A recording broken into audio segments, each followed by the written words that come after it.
그 다음은 마지막 1구 사수 성적입니다. 이렇게 4년간의 입시를 마쳤습니다. 안녕하세요. 오늘은 경험적인 이야기를 해보려고 하는데요. 사수 썰풀 입이 사례 분석 시간입니다. 앞서 첫 영상으로 설명한 시험의 3요소를 제 실제 성적표를 보면서 적용을 해보자고요. 남의 과정이 어떻게 흘러가는가 관찰하는 것은 여러분이 스스로 어디로 나아가는지 예측하는 데 도움이 될 거예요. 저는 사수를 했습니다. 2016학년도가 현역이었고 2019 수능이 마지막 수능이었어요. 이거는 16 현역 성적이고 성적이 고르지만 하나 튀는 게 있죠. 이거는 17 재수 성적입니다. 수학이 많이 달라졌죠. 그 다음 18 3반수 성적이고 여기부터는 영어가 절대평가가 된 식이고요. 그 다음은 마지막 19 사수 성적입니다. 과탐 선택이 화학에서 지구과학으로 바뀌었네요. 이렇게 4년간의 입시를 마쳤습니다. 고3 수험생들을 가르친 지는 2017년부터 가르쳤으니 9년차 될 것 같아요. 우선 제 배경부터 말하자면 평준화 일반고 돌림판으로 고등학교 갔고 고등학교 때 학원은 동네 보습학원 다니다가 관뒀고 인강을 한 번도 듣지 않았습니다. 꿈이나 목표가 뚜렷하지도 않았고 집에서도 공부하라고 잔소리도 없어서 편하게 놀면서 학교 생활을 했어요. 야간 자율학습도 고1 3월에 두어 번 해보고 내리 안 했습니다. 그렇다고 활동적이거나 사교적인 성격도 아니어서 3년 내내 학교집만 반복했던 습성이 있었습니다. 그래서 학교에서 필요한 공부를 다 하고 칼같이 하교한 뒤 집에서 게임을 했어요. 학교 수업을 열심히 따라가니 내신은 나쁘지 않았어요. 최종 내신 1.7로 기억을 하는데요. 평준화 일반고다 보니 수업 시간에 열심히만 참여해도 성적이 좋았죠. 공부에 한해서는 평화로운 학교 생활을 마쳤습니다. 사실 그래서 문제이긴 했어요. 왜냐하면 입시 의욕이 넘치거나 분명한 목표가 있지도 않았고 부모님께서도 입시에 강하게 드라이브를 걸거나 하는 거 없이 온전히 다 저에게 맡기셨거든요. 그러니 고3 때도 담임 선생님이랑 입시 상담을 할 때 성대학종을 써보자고 권하셨는데 전 그때 막연하게 의대 진학을 고민했던 때라 수시 안 쓰겠다고 고집부리고 부모님 권유로 고려대 의대 논술 한 장은 썼습니다. 고3 생활은 사실상 학원 인강 없이 독학이었어요. 자료도 서점에 있는 EBS 엔제나 EBS 모의고사 이런 거 사서 풀었어요. 세로로 넘기는 모의고사 문제집인데 이게 진짜 불편합니다. 성격이 내향적이어서 부끄러워서 모르는 문제도 누구한테 질문을 안 했습니다. 최대한 혼자 이해해 보려고 노력을 했었어요. 준비가 많이 부족했지만 그때는 나름의 행복회로도 불러가기도 했습니다.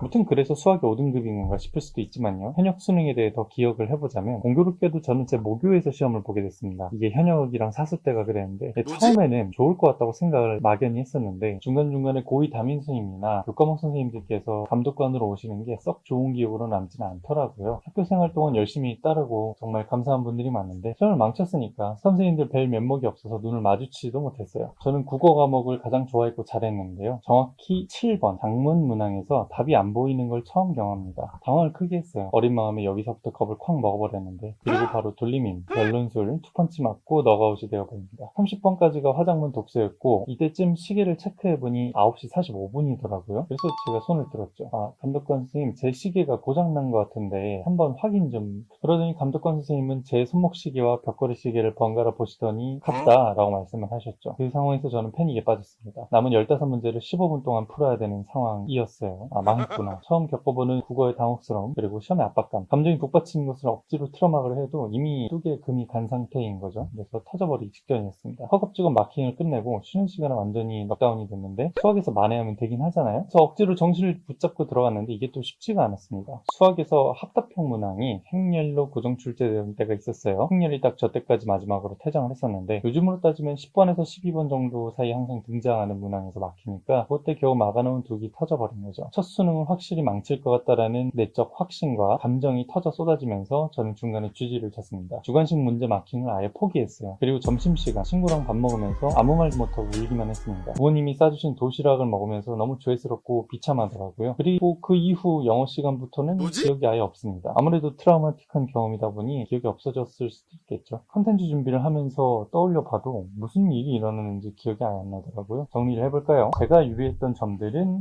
내신 공부 열심히 한 거, 그리고 생활 패턴이 단조로운 거, 그 다음 전과목 균형적으로 노력을 한 거, 국어랑 생원 열심히 해서 강점을 갖고 있던 것 이렇게 되겠고, 반대로 제가 가진 불리함은 정보의 빈곤, 입시 정보의 빈곤, 실전 경험 부족, 그리고 잘못된 선택, 정시를 올인했던 전략이었죠. 그리고 자료 부족, 환경의 아쉬움, 그리고 운적인 요소로 모교로 학교 배정이 됐다는 것까지 이 정도가 되겠네요. 만약 시험 중간에 감정이 휩쓸리지 않았다면 의미 있는 결과가 나왔을 수도 있겠죠.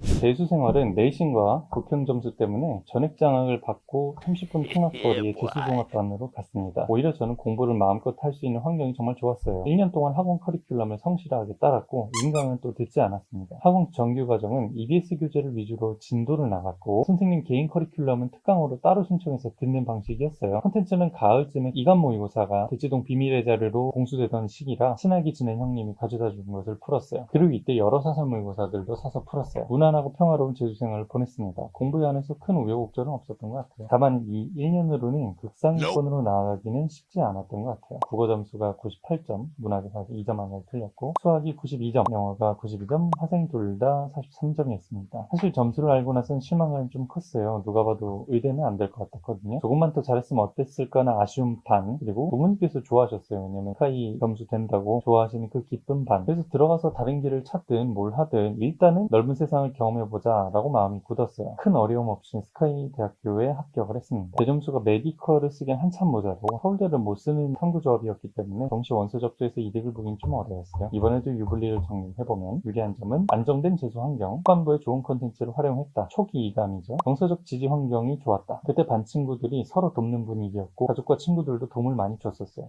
불리했던 점은 학업의 중심부가 아닌 주변부에 있다 보니까 EBS 커리큘럼이라든지 좀 트렌드를 못 따라가는 커리큘럼이었다는 것. 두 번째는 컨텐츠의 아쉬움, 마찬가지 얘기고요. 외부에 차단된 환경이었다는 거. 다음은 과탐에서 한 문제씩 찍었는데 모두 틀렸다는 거. 사실 전 찍어서 맞춘 문제가 수능 내내 한 문제도 없습니다. 제가 원래 잘 안 찍기도 하지만요.